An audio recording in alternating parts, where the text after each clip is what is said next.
Dios le dio a Noé las instrucciones para la construcción de este barco. No era una pequeña y tosca embarcación como las que uno ve en algunos dibujos para niños en las escuelitas bíblicas. Pensamos que era una construcción bastante moderna. El mismo tamaño y la forma en que fue construida se ajustarían a la construcción de los barcos modernos. En Génesis 6:15 se nos dice que medía 140 metros de largo, 23 metros de ancho, 14 metros de altura, y no tenía solo una ventana pequeña al costado. En el versículo 16 de este capítulo 6 de Génesis dice: una ventana harás al arca, la acabarás a medio metro del techo y a su lado pondrás la puerta del arca. Y le harás 3 pisos.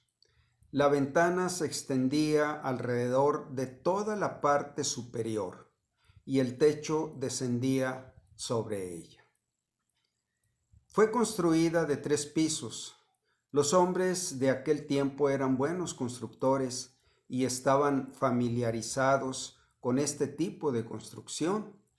Sin embargo, Noé comenzó a hacer algo que estamos seguros que la población de aquel entonces consideró como una obra sin sentido. Como les parece a muchos que nosotros seamos tan diligentes y que invirtamos tanto tiempo en practicar y cultivar nuestra relación con Dios, en asignarle tiempo, en asignarle de nuestras vidas, de nuestros hogares. Y en ese sentido es una cosa muy equivalente a las personas no creyentes, no cristianas. Les parece una ficción las cosas del reino de los cielos. Más o menos esto era la idea que les daba Noé cuando estaba él entregado a construir esta embarcación. No sabemos qué hacían los hijos de Noé, Sem, Cam y Jafet. Estos jóvenes posiblemente se habían ido de la casa paterna para iniciar sus propias vidas, hacer sus propias familias y sus propios negocios, los 3 hijos de Noé. Pero sí podemos preguntarnos qué habrá hecho regresar al hogar a estos 3 hijos, cuando ellos habían ya trazado su vida independiente, quizá lejos de sus padres, pero los vemos aquí, entrando al arca junto con su padre y su madre. Y no solo ellos, sino también sus esposas. Vamos a construir aquí un escenario ficticio, pero no tan extraño a la situación que vivieron los hijos de Noé. Podemos imaginarnos quizás que Cam era un contratista en Babel. Ahí estaban concentrado la mayor parte de la humanidad. Un constructor muy próspero. Y un buen día, durante una reunión de la convención de constructores, cierto hombre comienza a relatar en cuanto a un viaje que él había hecho por la zona del norte. Estamos hablando imaginariamente. Ahí había oído que en esa región había un hombre que estaba construyendo una nave en tierra firme, en tierra seca. Él pensó que se trataba de un proyecto ridículo y todos estuvieron de acuerdo con él, incluso Cam, su hijo.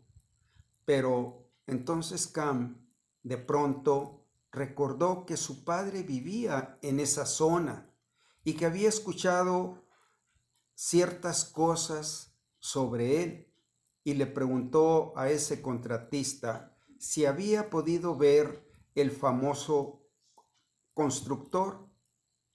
Y entonces el otro le respondió que el constructor se llamaba Noé.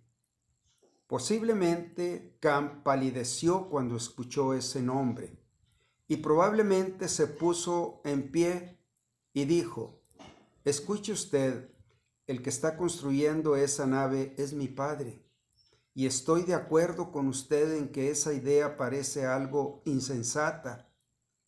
Y yo reí cuando ustedes rieron, pero ustedes no conocen a mi padre. Él es un hombre que vive en el temor de Dios. Yo me he alejado un poco de ese asunto, pero si mi padre dice que se acerca un diluvio, es porque Dios le ha impulsado a comunicar un mensaje de advertencia. Usted puede estar seguro de que Dios le ha hablado y de que se aproxima un diluvio. Yo me crié en ese hogar. Sé que tengo que corregir errores, pero mi padre no vive como yo. Él no acostumbra decir mentiras. Él ha vivido para Dios. Permítame que le diga que yo voy a tomar mi martillo y mi sierra y voy a ir allá para ayudarle a construir ese barco. Creemos que Sem y Jafet tuvieron experiencias similares y regresaron a su hogar para colaborar con el Padre. ¿Por qué? Porque aquel hombre llamado Noé había mantenido vivo un testimonio de fe por Dios. Esto es maravilloso cuando tú guardas sus testimonios y te ocupas en ellos. Es maravillosa esta vida del Padre que vemos en la persona de Noé. Hablando francamente, lo más importante que usted puede hacer es presentar un testimonio verdadero ante su propia familia, no solo predicándoles el Evangelio, sino viviéndolo delante de ellos, ocupado en las cosas de Dios, con diligencia, con temor. Eso cautivará también a su familia, la importancia que usted le dé a la palabra de Dios y permitiéndoles ver que usted tiene una realidad de la vida eterna y que tiene sus ojos puestos allá cuando vaya a la presencia de Dios. Todo de lo que usted hace habla de ello. Sea usted un predicador o no, si usted es un hijo de Dios y tiene una familia, esa es su congregación. Dios mismo le ha dado esa congregación. Noé ganó a su familia para Cristo, para que entraran en el arca. Nadie, aparte de su familia, creyó el mensaje de Noé de advertencia, pero su familia creyó porque escucharon y vieron el testimonio de la vida de su padre. Recordemos hoy que Noé, como dice el texto bíblico, preparó el arca en que su casa se salvase. Qué gran logro fue que haya podido realizar esta obra. No solamente se salvó él, salvó a su familia de aquel juicio, sino que ellos representaban el eslabón que uniría aquella humanidad antes del diluvio con la humanidad que vino después del diluvio. Y esa humanidad que vino después del diluvio, ahí estamos usted y yo en estos días. Por eso, la vida de Noé traspasó ese juicio y Dios la usa como un testimonio en este día para mostrarnos esos estándares, esos niveles de una relación con Dios. A todos nos llega la ocasión de prestar o no prestar atención al mensaje de Dios.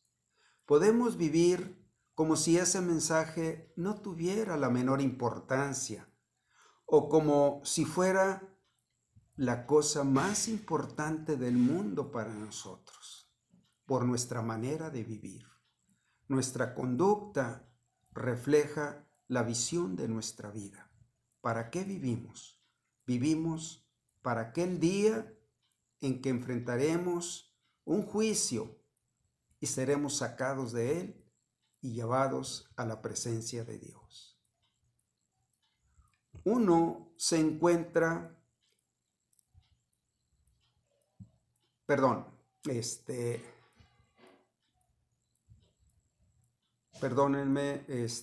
bien, estos